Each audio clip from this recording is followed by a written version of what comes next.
โอ้เป็นตาย่านเขาไปจับตัวแม่นี่ซ้อแม่อีก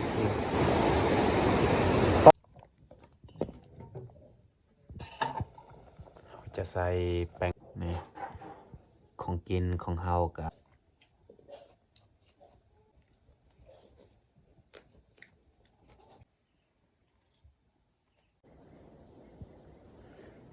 กราบสบายดีและกาสวัสดี FC เบิร์ดสุขูสุคนยินดีต้อนรับเข้าสู่ซองเบายูสำหรับตอนแรกวันนี้คอยกาออกไปเยืองเคียดหรือว่าไปไต่เคียดเพราะว่าช่วงนี้กับบุคคลได้เข้าป่าลึกเนาะไปหายิงสัตว์นี่แถวภูพานบุคคลได้ไปเพราะว่าบ่มีหมู่แล้วเข้านี่ไปหาเฮ็ดเวียกแถวในเมืองเขาไปคนเดียวกับยานอันตรายก็เลยได้ไปตามทำห้วยนี่แหละแถวแบบมันบอกไกลปันใดโอเคแต่ทุกคนสามารถติดตามการออกหากินของเฮาในคืนนี้เขาจะลงในแมนโพไก่ห้วยเซ่เลยเขาลงไปเยืองไปหันเขามาทางนี้เลยโอ้เขาขึ้นภูตัวนั้นพอตินภูหันจึงออกทางลัดยังเมื่อบานก็คือทางนี้แหละทางเมื่อบานถ้าเขาขึ้นเทิงอีกยาวห้วยตัวนี้นี่เขาขึ้นบ่ได้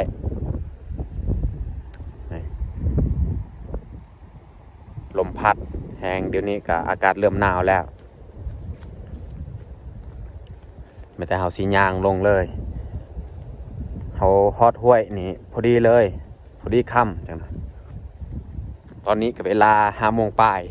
เขาย่างแต่นี้ฮอดพุ่นนี่ก็ได้40 นาทีใส่เวลาในการย่างเพราะว่าทางนี่มันโค้งนี่ถ้าว่าเขาย่างทางลัดนี่ก็ประมาณ30 ปลายนี่แหละบรรยากาศก็เริ่มมืดแล้ว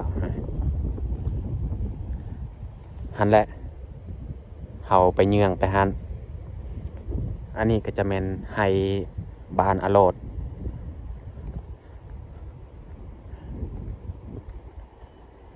อยู่ลุ่มเหมือนแมนน้ำเซที่เราเคยไปหาป่าห้วยใหญ่ไม่แต่เราสีย่างลงจนฮอดพุ่นเลยเราจึงเริ่มเยืองบัดมืดแล้วจึงเยืองตอนนี้เราย่างกาฮอดห้วยนี่แหละบอลคอยกับน้องแยกนี่นั่งสุดก้อนต่อเขาเยืองสุดก้อนน้องแยกนี่ยังบ่ทันไปเฮ็ดเวียกตอนนี้ก็ยังบ่ทันมืดปานใดแบบมันมืดบ่ทันสนิทนี่เฮาก็เลยได้นั่งท่าอยู่นี้เพราะว่ามันมืดแล้วอันนี้ประมาณ7 โมงนี่เขาเริ่มออกเยืองเลยตอนนี้เฮาก็เริ่มออกเยืองเลยเพราะว่าบรรยากาศก็มืดแห้งแต่เฮาสิเริ่มเยืองเลยเฮาสิเยืองขึ้นเทิงเลย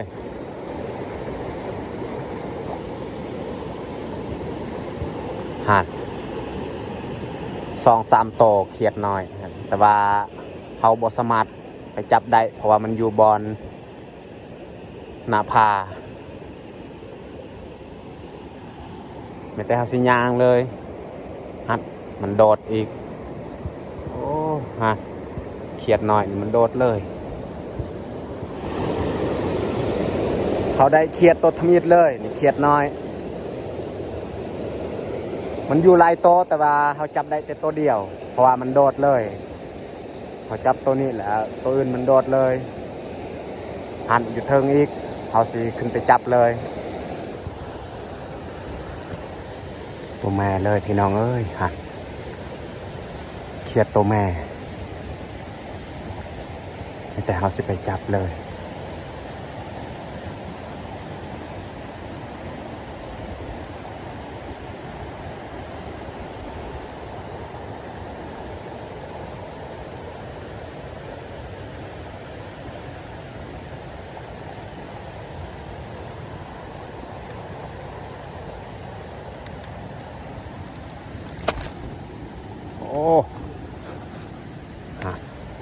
บางยานี่มันสิโดดนี่แหละเพราะว่าเขาเหยียบไม้ตัวนี้ได้ตัวหนึ่งแล้วพี่น้องเอ้ยตัวแม่นี่เขียดตัวแม่เขาได้ตัวหนึ่งแต่เขาสียัดใส่กระทงและเยืองต่อนี่ผักกูดนี่เขาก็จะเอาเลยเพราะว่าเขาไปตามห้วยนี่มีผักกูดเขาก็เก็บเอาเลย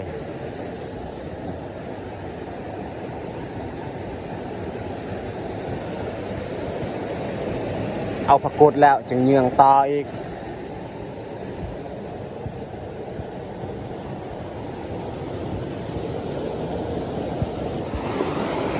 ตอนนี้เขาก็ได้เยืองต่ออีกหันเขาเห็นอีกเขียดน้อย2 ตัวแต่ว่าเขาจับนี่บางทีเขาบ่ได้ตัวหนึ่งก็มีไม่แต่เขาสิคามไปจับเลยเขายังบ่ทันไปจับซ้ำมันโดดก่อนแล้ว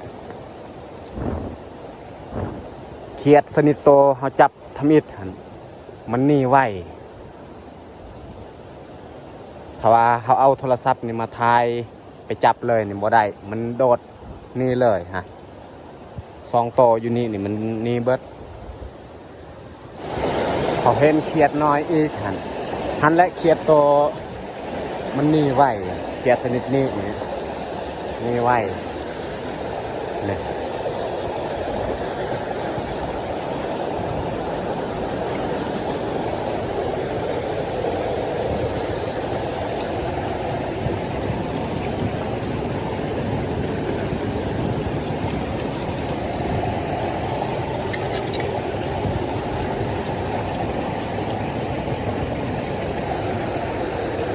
จับเรียบร้อย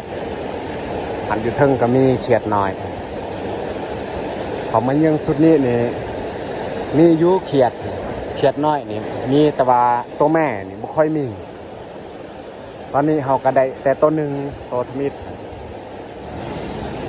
ฮอตนี่ไม่ค่อยมีอีเขียดอยู่ลุ่มเห็นมีอยู่มันแต่สิยางเลยขี้เข็บตัวใหญ่เลยพี่น้องเอ้ย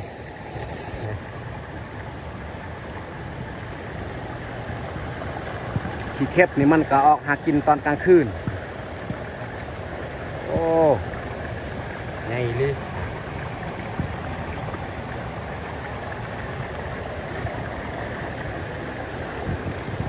นี่ออกแล้วโอ้เป็นตาย่านเพราะว่าเขาเบิ่งบอกคักนี่โอ้อันตรายแต่เขาสิเยืองต่อเลยแหงแถวนี้เขียดก็บ่ค่อยมี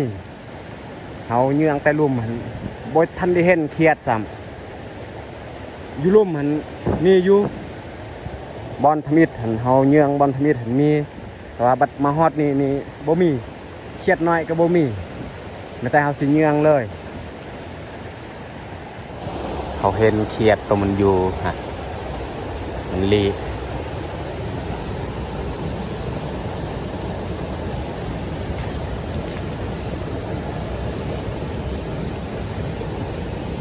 ตามลือพีนอยู่เทิงก็มีตัวหนึ่งเขาเห็นอีเขียด2 ตัวเขาไปจับเลยตัวนี้ตัวทำอิฐ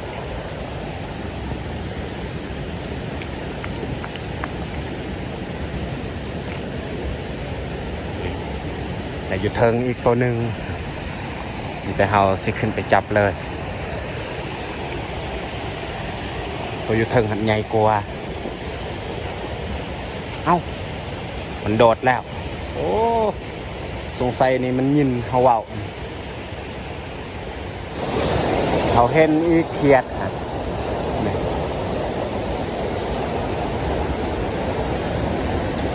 เขียดชนิดนี้นี่มันบนีมันนี่แต่ว่าแบบ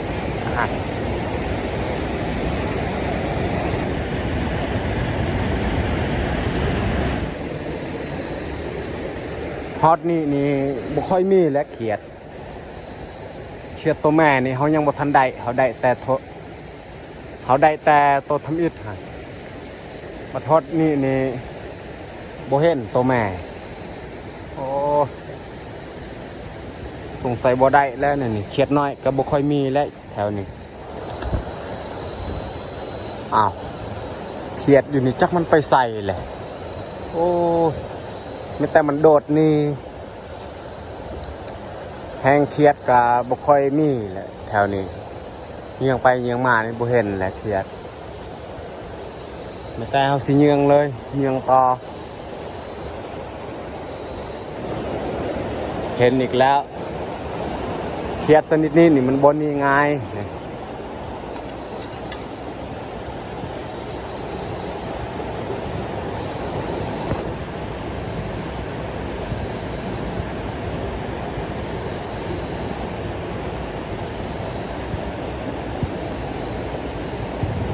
เขียดชนิดนี้นี่ถ้าเฮาบ่ไปซูนไม้หรือว่าหินตัวมันอยู่นี่มันบ่นี่เขาได้แล้วตัวแม่อีกแต่ว่าบ่ใหญ่ปานใดตัวนี้ไม่แต่เฮาสิเยื่องต่อตอนนี้เฮาก็ได้2ตัวแล้วตัวแม่ตอนนี้เฮาเยื่องก็ฮอดบริเวณที่ทางลัดนะส่วนไล่นี่เขาจะลงทางนี้ค่อยไปมื้อนั้นก็ลงทางตัวนี้แหละแต่ว่ามื้อนี้นี่ค่อยลงแต่ลุ่มมาเยื่องแต่ลุ่มนี่บางทีเขาลัดก็มีฮอดนี่บ่เห็นมีเขียดเลยแต่เฮาสิไปเบิ่งจักหน่อยถ้าว่าเฮาเห็นห้อยตัวห้อยเปียกตกเขาย่างไปนี่บางทีเฮาสิออกทางลัด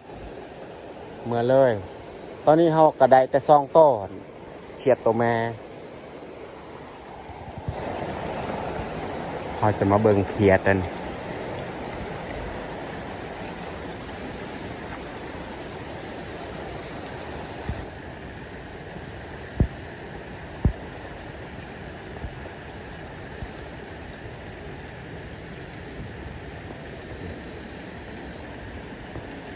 บ่ฮู้ว่าเขียดอีหยังเขาเอิ้นตัวนี้บ่ฮู้ชื่อเขาเบิ่งตามทางแล้วนี่น่าจะบ่มีคนลงไปเยืองแต่ว่าเขียดนี่บ่มีโอ้จักแนวใดเขาเยืองฮอดนี่แล้วบ่มีเขียดเลยสงสัยสิบ่ได้เขียดแล้วนี่เขาเห็นเขียดแล้วพี่น้องเอ้ย2ตัวแม่หันตัวหนึ่งแล้วอยู่นี่ตัวหนึ่งแต่เขาสิข้ามไปจับเลย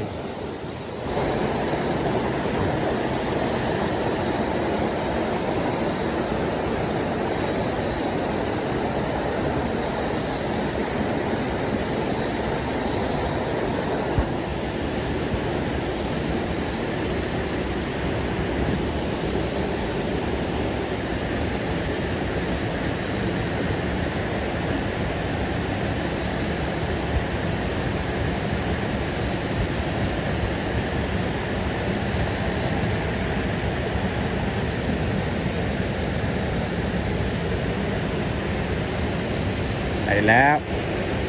ตัวหนึ่งมันแต่เขาจะจับตัวต่อไปอีกเขาไปจับตัวแม่นี่2ตัวแต่ว่าเขาเห็นอีกตัวผู้นี่เขาได้เบิด3เลยแล้วเขาเห็นอีกตัวแม่อยู่เทิงแต่ว่ายานเขาขึ้นไปจับบ่ได้มันอยู่ใกล้เฮลแต่เขาสิไปเลยเขาขึ้นไปจับอีกเขาได้ตัวแม่อีก3ตัว2ตัวนี่บ่ใหญ่ปานใดแต่เขาสิเยื่องต่อถือว่าเขามาเยื่องสุดนี้นี่ค่อนข้างมันกว่าทุกครั้งที่เคยไปเยื่องแต่เขาสิเยื่องต่อเลยเขาเยื่องไปฮอดนี่ก็บ่เห็นมีเขียดอีกหรือว่าเขียดมันอยู่บางจุดบ่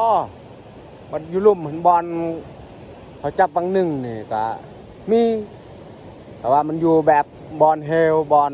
ไก่หน้าผ้ามันอยู่บัดฮอดนี่เห็นบ่มีคือซีเมนต์มันอยู่เป็นจุดเขียดฮอดนี่บ่มีเขียดอีเลยเยื่องไปเยื่องมากก็บ่เห็นโอ้หันอีกเขาเห็นตัวหนึ่งแต่เขาสิขึ้นไปจับเลย ตัวเขาเห็นวังย่าเนี่ยเขายังบ่ทันขึ้นไปจับซ้ำมันโดดก่อนเลยโอ้ยแต่เขาสิย่างต่อเลยเขาเห็นตัวแม่อีกแต่เขาสิไปจับเลยแต่ว่าบ่ได้ทายเพราะว่ามันอยู่บอลยาก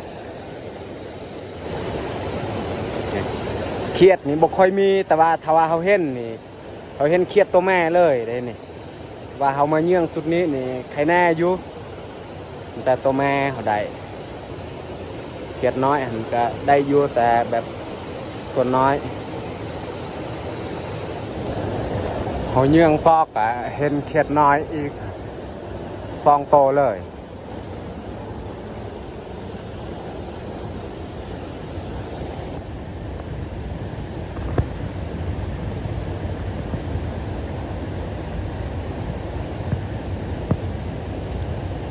อันตัวหนึ่งอีกแถวนี้นี่มีอยู่เครียดน้อยแต่เขาสิไปจับเลยแต่ว่าบ่ได้ทายเพราะว่ามันอยู่ไกลหน้าผาทายบ่ได้เครียดมันจับตามต้นไม้น้อย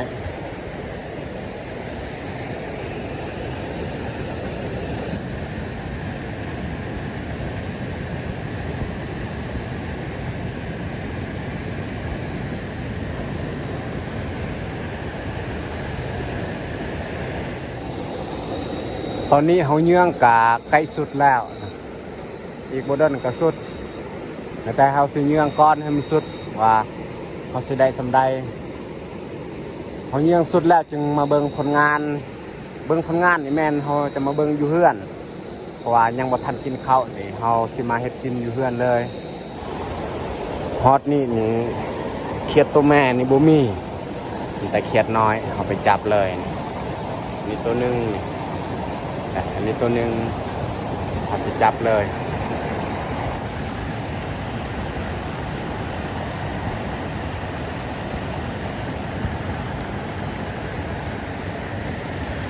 เกือบหลุดแล้วพี่น้องเอ้ยยังตัวหนึ่งอีก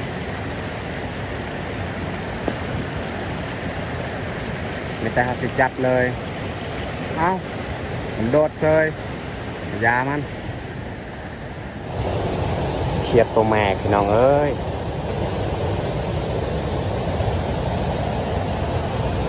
เอ้ามันโดดแล้วโอ้บ่ได้แล้วนี่ก่อนโอ้เสียดายบางยานี่ตัวแม่มันโดดนี่เลยเขาได้แต่เครียดน้อยตัวหนึ่งตัวอื่นก็โดดคือกันโอ้ปลาทุกคนนี่จักแมงยังหั่งมันอยู่ในนี่เลยหรือว่าบุมีหั่งบ่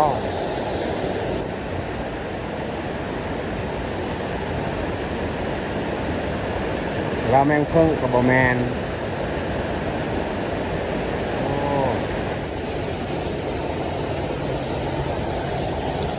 เขาสิขึ้นจับเครียดหน่อย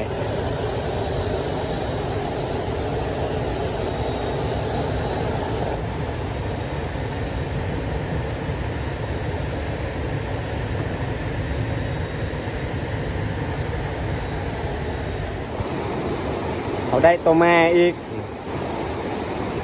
ตอนนี้กะใกล้สุดนี่เขาได้ตัวแม่ตัวนึงหันฮอดหันและเขาเยื่องพอดีมีทางลัดอีกเขาเมื่อก่อนเขาสิเมื่อนี่เขาจะเก็บเอาผักกูดก่อนแล้วจึงคอยย่างเมื่อตอนนี้เขาเยื่องก็ฮอดบอลทางลัดที่เขาจะออกเมื่อนี่แหละทางลัดไม่ได้เขาสิเมื่อเลยเพราะว่าขึ้นเทิงนี่เขาบ่เยื่องแล้วเขาย่างเมื่อก็ฮอดทางถนนแล้วอยู่เขาแห้งแต่สิย่างเมื่อเลย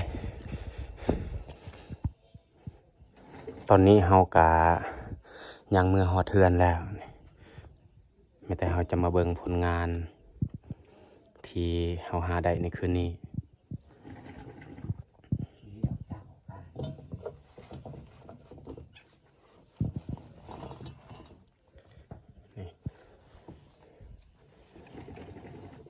คือผักกูด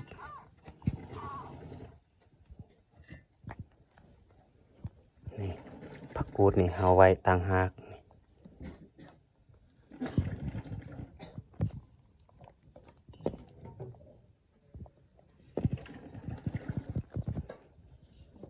เบิดเท่านี้แหละผลงานที่เฮาหาได้ในคืนนี้พ่อกับแม่นี่ปาดใส่มันออกเครียดน้อยๆนี่แม่นเฮาจะเฮ็ดของกินเลย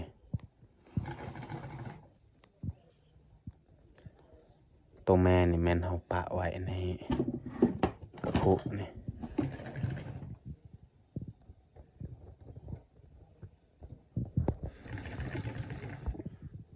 เฮาจะบ่ฆ่าเฮาปะแนวนี้เลยมันบ่ตาย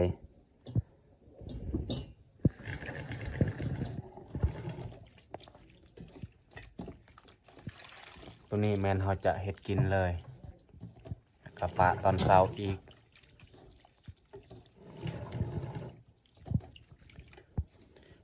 นี่มะเผ็ดให้เฮาตำเรียบร้อยเกลือกะเฮาใส่อยู่นี่แหละเกลือมักแคนหรือว่ามักมาดเฮาใส่เรียบร้อยไม่แต่น้ำฟดจักหน่อยเฮาจึงใส่เลยน้ำกาเริ่มฟดแล้วเราจะใส่หมักเผ็ดนี่เครื่องปรุงเลยเราใส่ไว้เรียบร้อย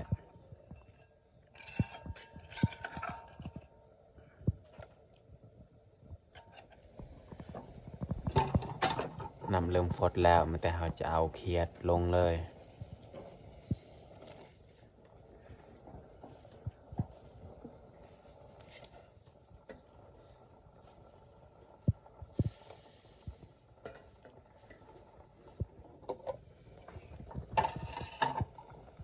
จะใส่แป้งนัว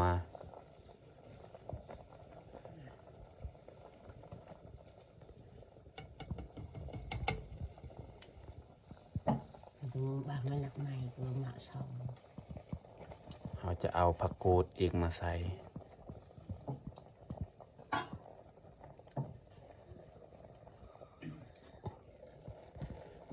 ตอนนี้ของกินของเฮากะสุกเรียบร้อยแต่เราจะปรุงเลย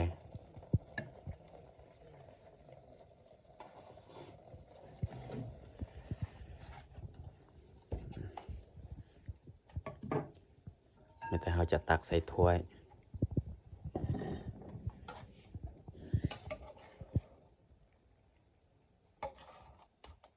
อันไหนจับอย่างนั้นโล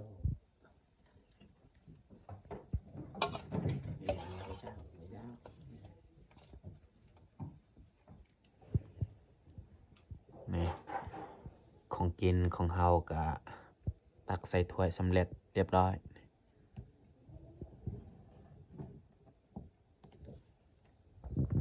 ข้าวเจ้า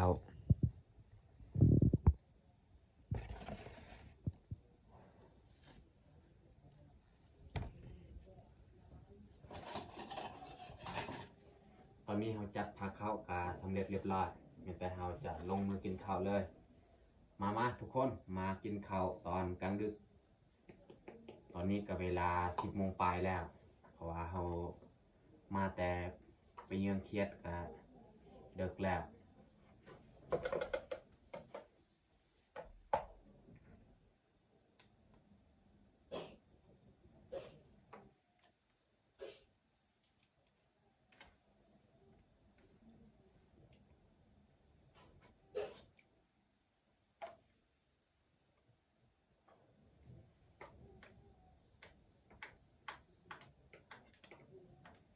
ไอ้ยับกับอาเต้ยนี่ไปนอนป่า